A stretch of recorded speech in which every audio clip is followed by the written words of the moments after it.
I want to tell you about a spectacular dining experience. It's Portugal Waterfront Dining, award-winning service and cuisine with a view of the dynamic L.A. harbor from every seat. Enjoy daily sunset specials, as well as the South Bay's best champagne brunch. The outdoor harborside patio is a perfect setting for happy hour every weekday from 3 to 8. Portugal Waterfront Dining. For reservations and directions, visit portugaldining.com or call 310-833-3553.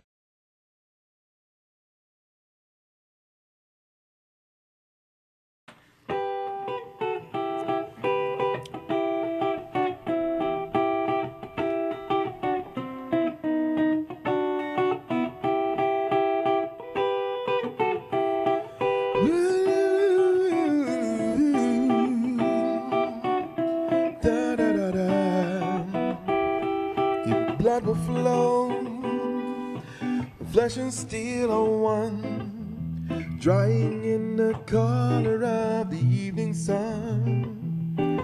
Tomorrow's rain will wash the stains away, but something in our minds will always stay. Perhaps this final act was meant to clench a lifetime's argument, that nothing comes from violence and nothing ever could. For all those born beneath an angry star, lest we forget how fragile we are. On and on the rain will fall, like tears from a star, like tears from a star. On and on the rain will say how fragile we are, how fragile we are. Do-da-dum-dum-dum-ba-dum-ba-doo-doo, ba-da-dum-ba-dum-dum-dum-dum-dum, do-do-boop-boop-boom, do-dum-da-da-doo-doo, ba-da-doo-da-doo-da-doo-doo-doo.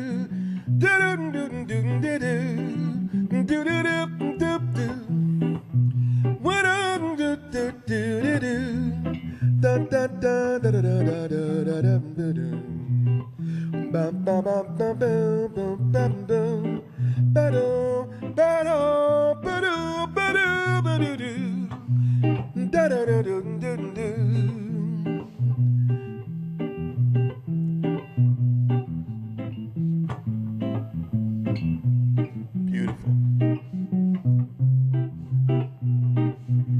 On and on the rain will fall, like tears from a star, like tears from a star. On and on the rain will say how fragile we are, how fragile we are, how fragile we are, how fragile we are, how fragile we are, how fragile we are.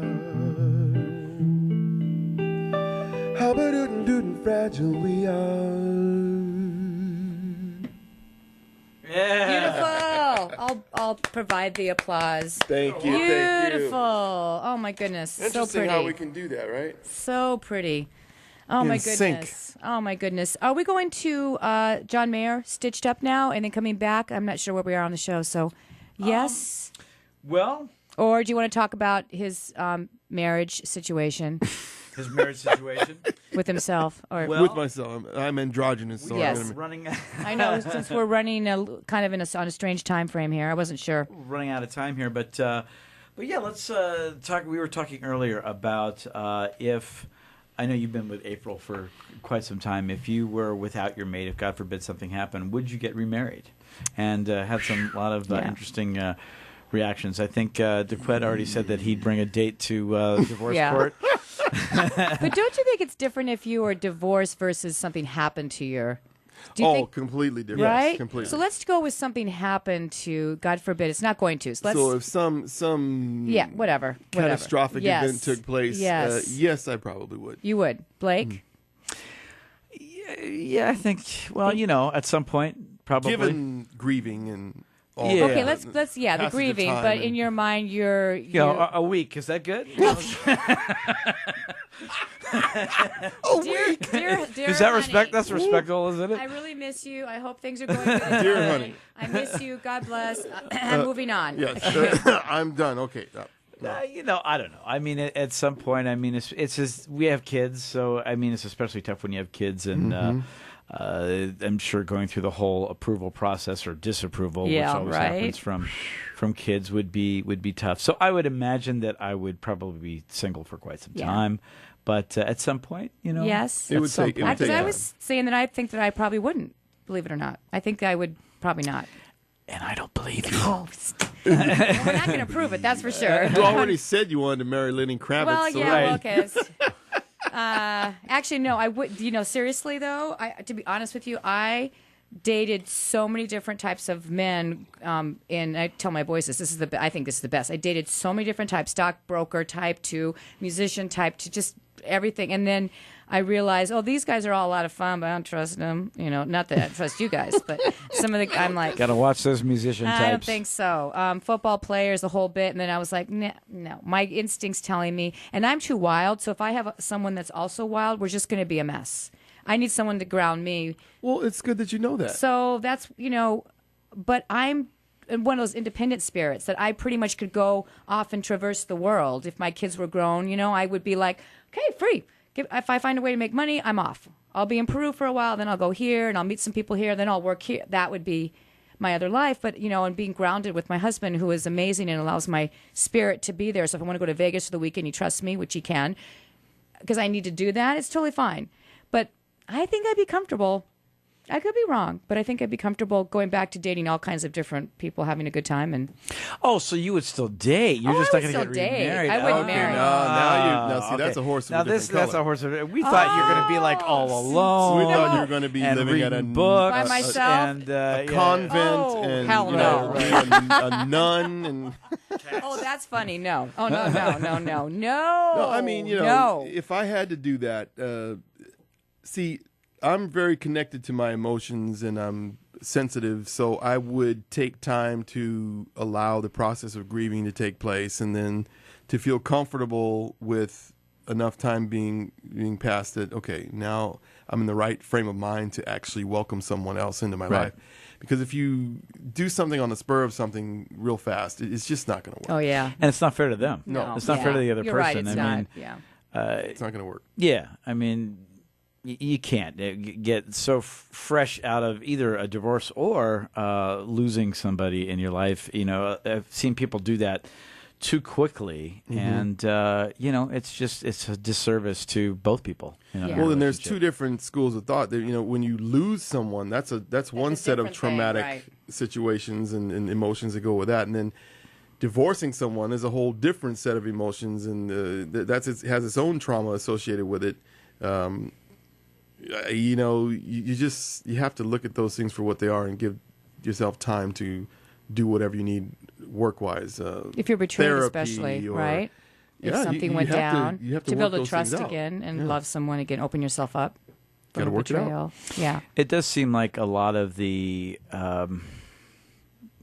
celebrities that have been married many times, they'll marry one kind of person and then turn around and marry somebody completely different. Frank Sinatra comes to mind. Like the person that he married at the very end. I think she was a nurse. Somebody I guess that could maybe take care of him. That was why. But do you think that you would date somebody that was similar to your husband Kirk now, or would you date somebody completely different?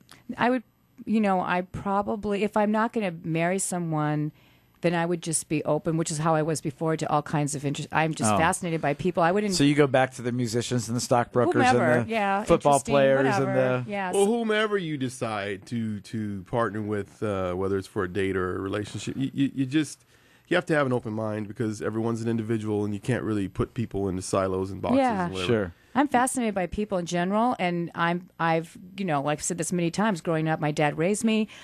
I've just been more comfortable around men all my life because I was raised by one. Really, I mean that's just normal to me. And his friends were at the house. I mean, it's just totally normal. I have 2 boys. I have a house full of boys. I have a husband. They have teenage friends over there. That's just normal. I don't know. A girl comes over, I'm like, I don't know what to do. I was like, do you need like? I don't know what I'm like. You need a hairbrush or something. I know. I don't know.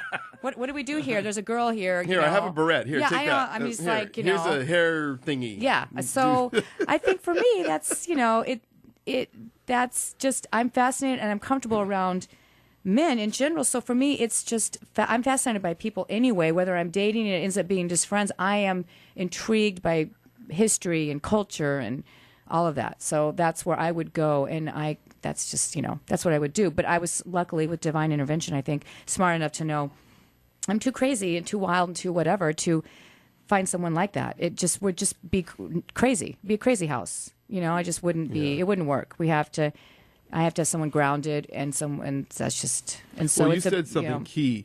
You said that your husband allows your spirit to be what it is, and you don't have to fit into some idealized version of a woman that he wants you to be. In that way, you would probably need someone very similar to that. That way, If I were getting into a serious relationship or something, again, there would be someone very similar to Kirk in a lot of ways. But I just think that I have a voracious appetite for traveling and seeing and learning and experiencing, and I don't mean that in like a way that's even dangerous or anything. I just mean you have an inquisitive mind. Very. So I just like, where can I go? And and then I meet someone and maybe we travel and maybe we're at a yoga convent. You're right. I don't know. Maybe I'll go on a retreat. I've done silent retreats, believe it or not. It's called living, Tina. Yeah. So yeah, I actually have done silent retreats, and believe it or not, I can do that. But that puts me in a place that's very different. It puts me in a spiritual place that's almost like I'm a different person. Right. I'm very it's different funny there. You keep using the word spiritual, and I was just talking to someone about death, and the Western culture does not really understand the process of death. Everyone's afraid of it in the Western culture, and I won't say everyone, but people are afraid of dying, and